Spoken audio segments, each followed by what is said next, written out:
So let's take a few steps back and see where all this started.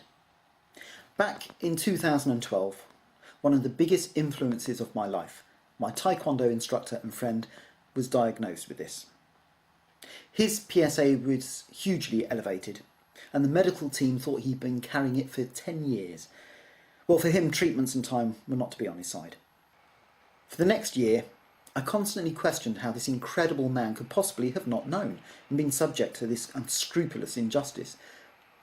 As I did the maths, I realised he had only been a year or two older than me when it first started its insidious grip of his body. Well, that settled it. I would go and have a PSA check. Better safe than sorry. My first checkup, the PSA blood test, had been missed. So when I went back for the results, they weren't there. I explained my thoughts, and that same Friday afternoon, more blood was taken. I was informed the results would be back probably by Wednesday, so best to call then. If there were any concerns, the doctor would call. Well, Monday, I had 3 missed calls from the surgery. This aroused my suspicions. I did say before I was lucky, not clever. Well, when I called back, the answer came that if PSA is measured between 1 and 4, 4 being high, mine was 22. The doctor told me it could be attributed to several factors other than Carmen, urinary tract infection, high levels from riding my bike. As a motorbike instructor, I would spend hours in claggy leathers in hot and cold weather, subjecting my nether regions to constricted and varying temperatures, an ordeal of genital Guantanamo Bay. Also, high levels may occur after sex.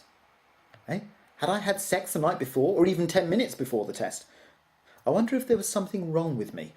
The thought of Carmen did not seem a guaranteed mental aphrodisiac. Well, why would I demand swinging from the chandelier type vigorous style sex, akin to a Last Supper, before entering the doctor's surgery, flushed and saying, "I'm ready, take as much blood as you need"? Well, of course, he specified that he was concerned that it could be Carmen, and normally I would be sent to see a consultant. But I was being sent straight for a biopsy. I should have kept a better diary of dates, but I was referred and waited for the impending procedure. The day came, and girlfriend and I went to the hospital. I was surprised when our consultant invited her into the room, where, after a brief introduction, I was asked to lay on a couch behind a curtain.